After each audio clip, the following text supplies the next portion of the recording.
नमस्कार दोस्तों, स्वागत है आपका ओनली पीसीएस पर।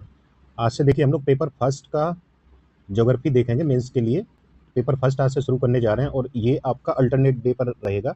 जैसे एक दिन छोड़ने के बाद आपको वीडियो ये मिला करेगा और इसका टाइमिंग फिक्स कर दिया गया है। तो ये आपको सुबह मॉर्निंग में आपको 7 बजे के लगभग तक मिल जाएगा, या फिर आप बता दीजिए तो शाम को 6 बजे तक आपको ये अपलोड मिलेगा। ठीक है, तो जैसा आप बताएंगे ये वैसा शेड्यूल हो जाएगा इसका। और देखिए आंसर राइटिंग चल रही है, जो लोग आंसर राइटिंग ज्वाइन करना चाहते हैं वो ग्रुप का लिंक नीचे दिया गया है, उसको ज्वाइन कर सकते हैं। और 1 तारीख से वो फ्री है एकदम, जो आप उसमें पेपर 5-6 का आंसर राइटिंग हो रहा है तो उसको ज्वाइन कर सकते हैं। एक देखिए आप ही लोगों की डिमांड पे एक मिनिमम अमाउंट पे पेड सीरीज लॉन्च की गई, जिसमें पूरा सिलेबस आपका कराया जाएगा, टॉपिक वाइज यूनिट वाइज जितने भी सब टॉपिक हैं सारा कवर कराया जाएगा। तो उसको भी आप ज्वाइन कर सकते हैं। अभी 1 तारीख से 1 मई से शुरू हो रहा है ये, और बहुत मामूली सी फीस रखी गई है इसकी, 599 पर मंथ के हिसाब से ये होगा। पेपर 4 इसमें शुरू किया जा रहा है। ठीक है, तो जिनको भी करना है वो कर सकते हैं। और नोट्स वगैरह चाहिए या इस टेस्ट सीरीज से किसी भी से ज्वाइन करना है आपको, तो लिंक से या इस नंबर पे आप कांटेक्ट कर सकते हैं। तो चलिए हम लोग शुरू करते हैं इसमें और पूरा इसको देखेंगे ज्योग्राफी को। तो आज शुरू करते हैं इसके लिए। आज देखिए पहले सिलेबस देख लेते हैं हम लोग, सिलेबस में क्या क्या है, क्योंकि किसी भी चीज़ को शुरू करने से पहले आपको सिलेबस पता होना चाहिए। तो सिलेबस में आपके 6 पॉइंट हैं। जैसे पहला पॉइंट है विश्व के प्रमुख प्राकृतिक संसाधनों का वितरण, जल, मिट्टियाँ, वन, दक्षिण एवं दक्षिण पूर्व एशिया में, यानी कि भारत के विशेष संदर्भ में ये चीज़ें देखनी है। भौतिक भूगोल की प्रमुख विशेषताएं देखनी है, जैसे भूकंप, सुनामी, ज्वालामुखी क्रियाएं, चक्रवात, समुद्री जलधाराएं, पवन और हिमसरताएं। तीसरा टॉपिक है भारत के सामुद्रिक संसाधन एवं उनकी संभाव्यता। चौथा है मानव प्रवास, विश्व की शरणार्थी समस्याएं भारतीय उपमहाद्वीप के विशेष संदर्भ में ये देखनी है। पांचवा टॉपिक है सीमांत एवं सीमाएं, भारतीय उपमहाद्वीप के संदर्भ में। और छठा है देखिए जनसंख्या एवं अधिवास, प्रकार, प्रतिरूप, नगरीकरण, स्मार्ट नगर और स्मार्ट गांव। तो देखिए आज से हम लोग ये 2 टॉपिक ऐसे हैं जो आपको नहीं मिल पाते हैं कहीं भी, तो इन्हीं से हम लोग पहले शुरुआत करते हैं। छोटे टॉपिक हैं, अभी तक इससे एक बार प्रश्न पूछा गया है और 2024 में आपके पूछे जाने की पूरी संभावना है यहाँ से। तो ये दोनों आप देख लीजिए, यहाँ से आपको श्योर है कि क्वेश्चन मिलेगा ही आपको। तो आज यूनिट 5 से शुरू कर रहे हैं, और जो आपके कई क्वेश्चन आए थे कि ये यूनिट कहाँ से पढ़ें, तो आज के बाद आपको कहीं ढूंढने की जरूरत नहीं पड़ेगी, आप यहीं पे देख सकते हैं इसको। तो चलिए शुरू करते हैं, यूनिट 5 देखते हैं हम लोग। ये सीमा और सीमांत, इंग्लिश में बाउंड्री एंड फ्रंटियर बोलते हैं इसको। तो एक प्रश्न पूछा गया है, कब पूछा गया? 2020 में। कब? 2020 में इसको पूछा गया है प्रश्न को। प्रश्न क्या है? तो भारत के विशेष संदर्भ में सीमा और सीमांत में अंतर स्पष्ट कीजिए। सीधा सीधा प्रश्न था 125 शब्दों में। ये तब से पूछा नहीं गया अभी तक, तो ये जान लीजिए ये रिपीट होने वाला है आपका 2024 के लिए।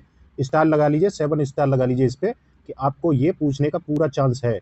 इसलिए दोबारा से आपको ये मिस नहीं करना है, पूछा ही जाएगा ये आपका टॉपिक 5, सीमा और सीमांत।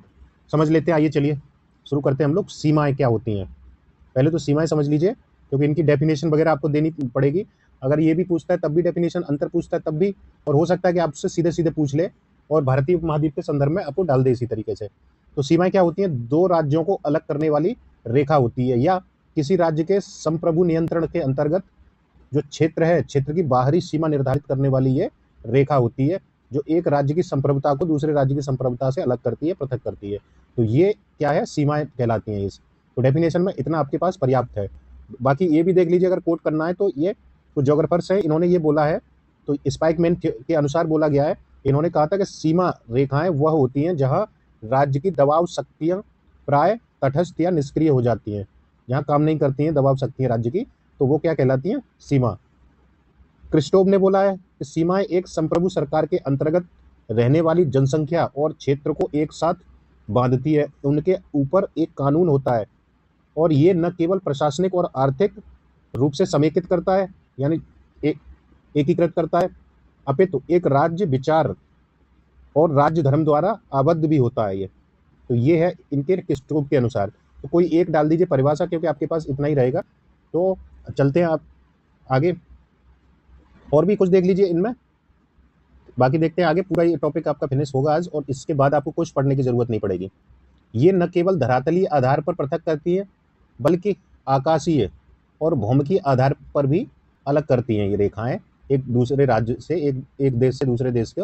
तो ये, क्योंकि जो पॉलिटी में उसे राज्य ही बोला जाता है, आप उसको ये स्टेट मत समझ लीजिएगा, जो भारतीय राज्यों को ये राज्य बोले जा रहे हैं देशों के संदर्भ में। ठीक है, तो ये हो गया, क्योंकि ये केवल धरातलीय स्तर पे नहीं, आकाशीय और भौमिकीय स्तर पे भी अलग करती है। सीमाएं राज्यों की संस्कृति, समाज तथा भू वैन्यासिक संगठन को भी पृथक करती है ये। तो केवल संस्कृति समाज को ही नहीं, भू वैन्यासिक संगठन को भी अलग कर रही है। अब ये आपको फिगर बना देना है आपको इतने में, देख रहे हैं डायग्राम। तो ये एक देश ये है, एक ये है, यानी राज्य है, दो राज्यों को ये रेखा पृथक कर रही है, तो ये आपकी सीमा कहलाएगी। सीमा पे क्या क्या होता है, तो ये पॉइंट कुछ याद रख लीजिए, की पॉइंट है। संप्रभुता का पृथककरण होता है इसी सीमा पे। दबाव शक्तियां प्राय तटस्थ या निष्क्रिय हो जाती हैं। धरातली, आकाशीय और भौमिकीय आधार पर यह पृथककरण होता है। तो ये आपको आसानी रहेगी, क्या क्या संप्रभुता अलग हो रही है, दबाव शक्तियां निष्क्रिय हो रही हैं, और यहाँ पे तीनों आधारों पे धरातली, आकाशीय और भौमिकीय आधारों पर पृथककरण हो रहा है इनका। आगे देखते हैं सीमांत। इन्हें और भी नामों से जाना जाता है, कंफ्यूज मत होइएगा आप। सीमांत को सीमा क्षेत्र बोलते हैं, मार्च बोलते हैं, या अग्रभाग बोलते हैं। तो ये चार नाम है इसके, किसी से भी हिंदी में ये डाल सकता है, तो आप इसको कंफ्यूज मत करिएगा। सीमा को सीमा क्षेत्र ये बोलते हैं। इसको देख लेते हैं डेफिनेशन में क्या डालेंगे। एक विस्तृत क्षेत्र, पहली बात सीमा क्या है, एक लाइन है यानी रेखा है, और ये क्या है, एक विस्तृत क्षेत्र है। जैसे ये, तो इसमें मान लीजिए ये इस तरीके से ये विस्तृत क्षेत्र है, तो एक विस्तृत क्षेत्र जो राज्य के पृथक प्रदेश का अग्रभाग है। ये यहाँ राज्य की संप्रभुता अपेक्षाकृत शिथिल हो जाती है, यानी निष्क्रिय नहीं होती है, ये शिथिल हो जाती है, यहाँ पे दबाव कम रहता है। ठीक, आगे देखते हैं। आगे है अर्थात राज्यों के मध्य जो संक्रमण क्षेत्र है, ये क्या है, संक्रमण क्षेत्र है जो प्राकृतिक रूप से निर्मित होता है तथा किसी भी राजनीतिक परिवर्तन को सर्वप्रथम ये सहन करता है। कोई भी राजनीतिक परिवर्तन होता है तो सबसे पहले यही सहन करता है। अब इसको अप्राकृतिक है, ये याद रखिएगा, प्राकृतिक रूप से निर्मित है। तो अब आपसे डिफरेंस पूछेगा, डिफरेंस भी आगे देखेंगे हम लोग। इसका डायग्राम आपको इस तरीके से दिखाना है। तो देखिए, राज्य ए ये है, राज्य बी ये है, इन दोनों के बीच में इतना बड़ा यह संक्रमण क्षेत्र है, इसी को बोला जा रहा है सीमांत। अब ये संक्रमण क्षेत्र क्या होता है, जैसे पहाड़ हो आपके, तो यहाँ पे रेखा बनाना मुश्किल होता है, या फिर आपके पहाड़ पर्वत इस तरीके का ऐसी कुछ आकृतियां हो जहाँ पे रेखा बनाना मुश्किल हो, तो वहीं ज़्यादातर आप देखोगे सीमांत क्षेत्र होते हैं, या दलदल हो, तो इस तरीके से आप जान लीजिए ये जहाँ होंगे वहाँ पे सीमांती क्षेत्र ज़्यादा बनते हैं। तो आगे चलते हैं, एक डायग्राम और देख लीजिए, ये है, इस तरीके से आपको बना देना है। संप्रभु सरकार के अंतर्गत समेकन होता है, इसी में देख लीजिए, ये जनसंख्या है, क्षेत्र है, आर्थिकी है, प्रशासनिक है, विचार और राजधर्म, इन सब के ऊपर होता है कानून। तो इस तरीके से एक डायग्राम आप बना सकते हैं इसी में। अब चलिए देखते हैं सीमांत और सीमा क्षेत्र में अंतर देख लीजिए। सीमांत में पहले देखिए, सीमांत क्षेत्र प्राय शांति का क्षेत्र होता है ये, लेकिन सीमा शांत एवं अशांत दोनों प्रकार की हो सकती है। उदाहरण देख लीजिए सीमा का, जैसे भारत और पाकिस्तान की सीमा, भारत और चीन की सीमा, ये अशांत सीमा है, आप भी जानते हैं इसको। और कनाडा और अमेरिका के बीच में जो सीमा है वो शांत है। तो सीमा दोनों प्रकार की हो सकती है, लेकिन सीमांत शांति जो क्षेत्र है प्राय शांति का क्षेत्र होता है वो। सीमांत में और देखिए, सीमांत प्राय प्रतिकूल भौगोलिक क्षेत्र से गुजरता है, और जैसे भारत चीन के बीच में हिमालय की स्थिति जो है वो प्रतिकूल है, तो खासकर ये प्रतिकूल भौगोलिक क्षेत्र से गुजरता है। वहीं सीमा को देखेंगे तो ये प्रतिकूल एवं अनुकूल दोनों ही क्षेत्रों से गुजरती है। उदाहरण इसका देख लीजिए, भारतीय उपमहाद्वीप का जो विभाजन जो है, वहाँ इसको अच्छे से आप समझ सकते हैं, दोनों ही तरीके की मिलेंगे आपको उदाहरण। ठीक है, प्रतिकूल भी मिलेंगे कुछ, जैसे भारत नेपाल हुआ, और उधर देख लीजिए भारत पाकिस्तान पे, वहाँ पे ये अनुकूल है नेपाल वाला, वो वहाँ प्रतिकूल मिलेगा क्योंकि आसान सीमा क्षेत्र है वहाँ। तो इस तरीके से दोनों ही हो सकती है ये। तो आगे देखते हैं, आगे है अंतर देख लीजिए, और कुछ अंतर हैं ये, जैसे सीमा क्या है और सीमांत। सीमा अंतर्मुखी होती है, और सीमांत बहिर्मुखी है। और सीमा केंद्राभिसारी या वही केंद्राभिसारी बलों के अभिव्यक्ति होती है, या यहाँ पे कार्य कौन सी शक्तियाँ करती हैं, तो जो केंद्र की तरफ लगती हैं वो शक्तियाँ यहाँ पे कार्य करती हैं, और यहाँ केंद्र अपसारी बलों का प्रयोग होता है, या शक्तियों का प्रयोग होता है, या इनकी अभिव्यक्ति होती है सीमांत में। और वहीं अलगाववादी कारकों में देख लिए, ये क्या है, सीमा अलगाववादी कारक काम करते हैं यहाँ पे, यानी विभाजन के जो कारक होते हैं वो कार्य करते हैं। और वहीं सीमांत में समेकनकारी कारक कार्य करते हैं यहाँ पे, यानी ये जोड़ती है एक दूसरे को। उत्पत्ति व प्रक्रिया में ये राजनीतिक होती है सीमा, और ये भौगोलिक प्रदेशों के बीच में भौगोलिक संक्रमण क्षेत्र होता है ये सीमांत। देखिए, सीमा रैखिक है, सीमांत क्षेत्रीय है। सीमा कृत्रिम हो सकती है और ये प्राकृतिक होती है।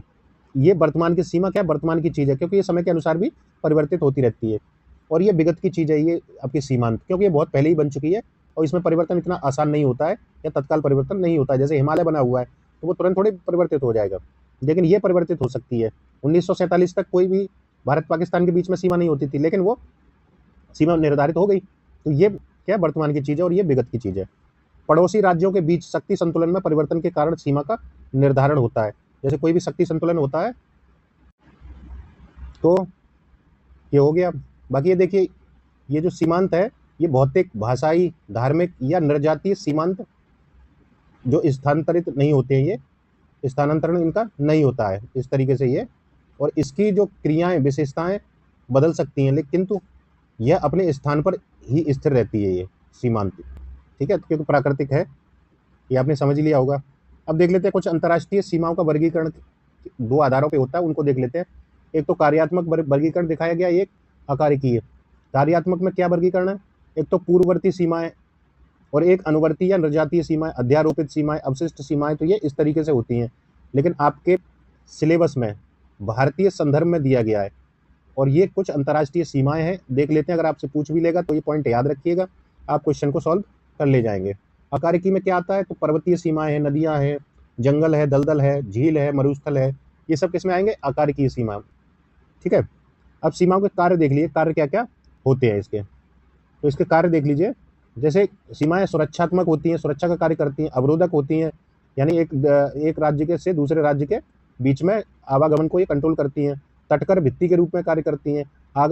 आगमन और व्यापार को भी नियंत्रित करती हैं। कानूनी कार्य करती हैं ये। तो ये कुछ इनके कार्य हैं।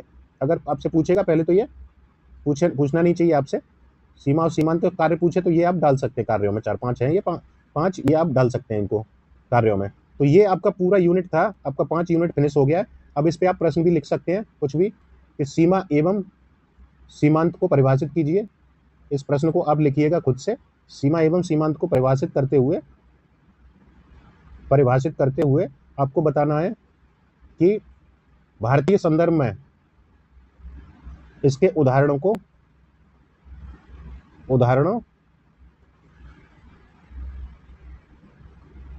को दीजिए। तो ये आपके लिए ये प्रश्न है, आप इसको लिख सकते हैं। आप 125 शब्द में इस प्रश्न को लिखिएगा।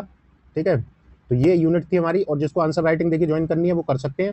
और वीडियो कैसा लगा आप बताइए इसके बारे में, तभी ये कंटिन्यू रहेगी सीरीज। और आपको कोई भी सूचना, नोट्स वगैरह या कुछ चाहिए तो आप इस नंबर पे कांटेक्ट कर सकते हैं। देखिए आपके नोट्स पूरे रेडी हैं, एक बार देख लीजिए। इस तरीके से पूरा आपको 40 से 50 पेज में ये पूरा सिमट गया है नोट्स। तो इसके बाद आपको कुछ भी पढ़ने की ज़रूरत नहीं पड़ेगी। बहुत शॉर्ट में आपको दिया है, और डायग्राम, फिगर, मैप इस तरीके से आपको ये समझा दिए गए हैं। तो अभी ऑल्टरनेट डे पे आपको मिलते रहेंगे। ठीक है, तो देख लीजिए, जिसको भी नोट्स चाहिए हो, नोट्स आपके पेड रहेंगे, लेकिन मामूली सी आपकी फीस रखी जाएगी इन पे। पेपर फर्स्ट जल्दी तैयार हो जाएगा, सेकंड पेपर फर्स्ट और सेकंड के नोट्स भी मिल जाएंगे। जिनको 4, 5, 6 चाहिए वो तैयार हैं, वो आप ले सकते हैं किसी भी समय, वो आपको मिल जाएंगे। ठीक है, तो इस वीडियो में इतना ही है। आगे देखते हैं, इस पर अगला वीडियो देखेंगे हम लोग। तो इसमें वीडियो अच्छा लगा तो लाइक शेयर कर दीजिए। Thank you.